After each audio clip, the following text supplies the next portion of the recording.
back for story of the day for year 3 to year 6, and we are picking up at chapter 23 of Grandpa's Great Escape, and they had just fallen from the Spitfire that was hanging in the Imperial War Museum, and the security guard was calling the police.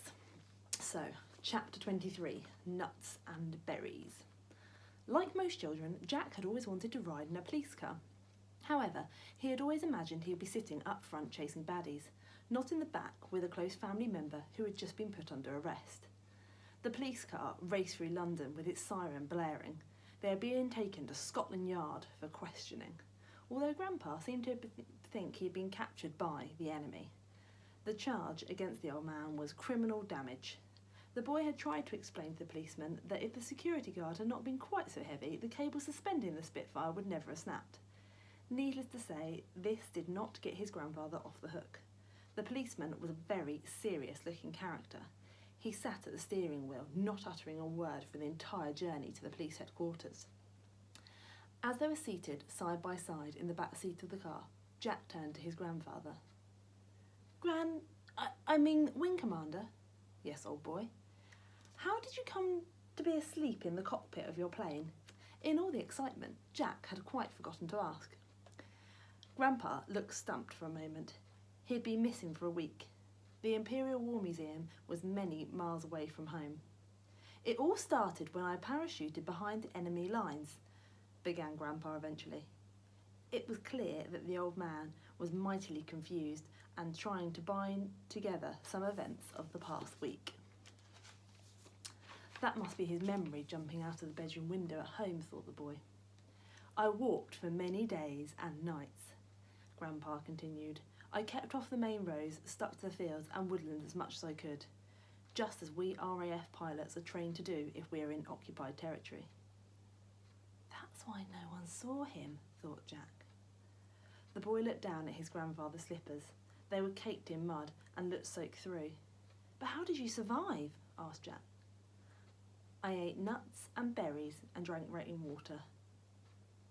And you slept under the stars? The only way to sleep, squadron leader. Surely you have during your time in the RAF, asked the old man. Jack felt ashamed to reply. No, never. His grandfather's life had been 100 times more exciting than his would ever be. But how did you know where you were going? I must have crossed the border into Allied territory because from a field I saw a giant sign on the main road. What was on the sign? Asked Jack. A great big picture of a Spitfire, with directions no less. Most strange.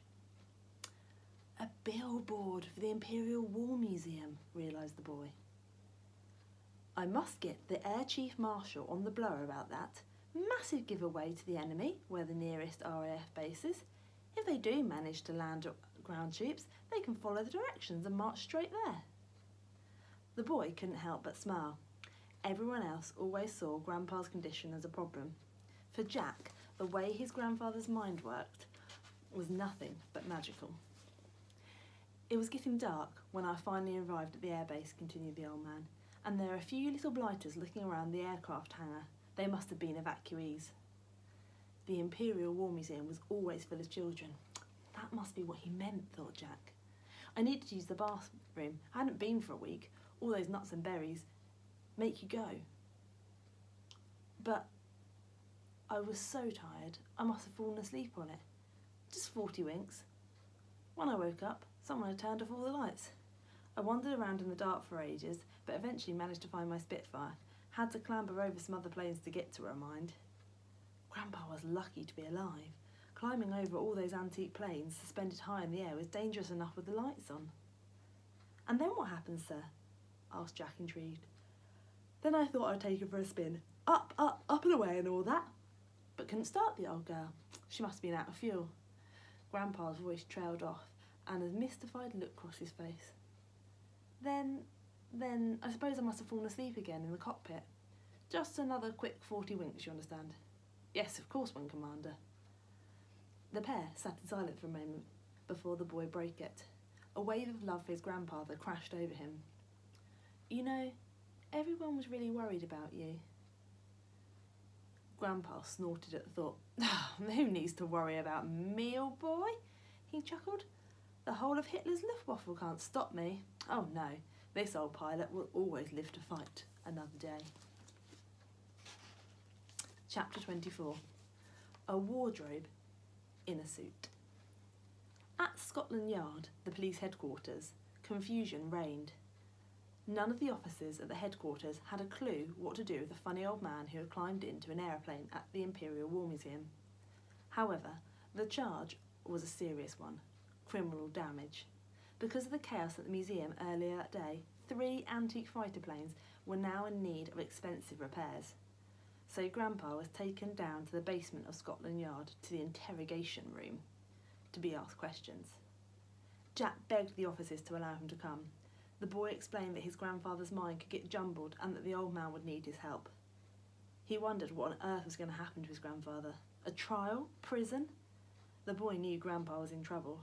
The question was, how deep? The interrogation room was small and dark, and everything in it was grey. The walls, the table, the chairs. A bare light bulb hung down from the ceiling, but there were no windows, just a small slit at the top of the door, which those outside could look in. They had been sitting there alone for a while when 4 eyes appeared at the viewing slit. Keys jangled and the huge metal door swung open. 2 plainclothes police detectives stood in the doorway. It was time for the interrogation to begin. One of the detectives was unusually tall, a broad man, a wardrobe in a suit. In contrast, his crime-fighting partner was stick-thin. From a distance, you could have mistaken him for a snooker cue. Down in the depths of Scotland Yard, both men tried to come through the doorway of the interview room at the same time. Needless to say, they became wedged in, their ill-fitting, shiny grey suits rubbing against each other. "I'm stuck," called out the big man, Detective Beef. "It's not my fault, Kimberly," said the thin man, Detective Bone. "Don't call me Kimberly in front of a suspect," Beef said loudly. "But, Kimberly Beef, Kimberly's your name. Stop saying it." "Sorry, Kimberly, I won't call you Kimberly ever again. Kimberly, that's a promise, Kimberly." "You keep saying it." It was obvious that the bigger man hated having what might have sounded like a girly name. No doubt he longed for something much more but like Chad, or Kurt, or Brad, or Rock, or Zeus, or indeed Butch. Eventually, Kimberly managed to force himself through the doorway, squashing his counterpart in the process. "You're hurting me," cried Bone. "Sorry," said Beef. Jack had to suppress a giggle as the pair stumbled into the room. In all the rumpus, they left the door wide open with the chain of keys still stuck in it. "Gestapo," his grandpa to his grandson. "Let me handle them." The Gestapo were Hitler's feared secret police, a world away from these 2 clowns. But when the grandpa became convinced of something, he would not let go, so Jack kept quiet. Once the 2 detectives had brushed themselves off and straightened their ties, this undynamic duo took their seats opposite Jack and his grandfather. There was an awkward silence for a long moment. Both detectives looked like they were waiting for the others to speak. "Aren't you going to say something?" whispered Beef, eventually out the corner of his mouth. "I thought we agreed that you were going to speak first," replied Bone. Oh, yes, we did, sorry." There followed a pause. "But I don't know what to say." "Excuse us a moment," apologised Bone. The 2 detectives gave Jack and his grandfather embarrassed smiles before stepping away from the table once more. Jack was finding this hilarious, but he didn't dare show it, while Grandpa's face was a picture of bemusement. In the corner of the small grey room, the 2 detectives huddled together like rugby players discussing tactics. Beef gave the orders to Bone, and Bone gave the orders to Beef. "Look, Kimberly, we've been through this before. We do a good cop, bad cop routine. It always breaks them in the end. Yes?" "Great." Beef thought for a moment. Which one am I again? "The good cop!" Bone was becoming quite agitated now. "But I want to be the bad cop," protested Beef. He was definitely the more childish of the 2. "I'm always the bad cop," said Bone. "Not fair," said Beef, acting as if a bigger boy had stolen his ice cream. All right, conceded Bone. You can be the bad cop. Yes, Beef punched the air in triumph. But only for today. Jack was starting to feel impatient and called over from the table. Sorry, are you going to be long? No. We won't be a moment now, replied Bone, before turning back to his crime-fighting partner. All right, you go first, as the good cop. I'll say something nice, and then, as the bad cop, you say something nasty. Got it, replied Beef. With confident strides towards the two men, the detectives turned to their seats. The thin man spoke first. As you know, criminal damage is a serious charge, but you must remember that we're your friends. We are here to help you. We just need some answers to what you were doing with those old fighter planes. Yes, chirped in Beef. If you would be so kind. Oh, Detective Bone groaned in despair. And tomorrow we'll pick up on chapter 25 and see how the detectives get on with the interrogation of Grandpa and Jack. Bye.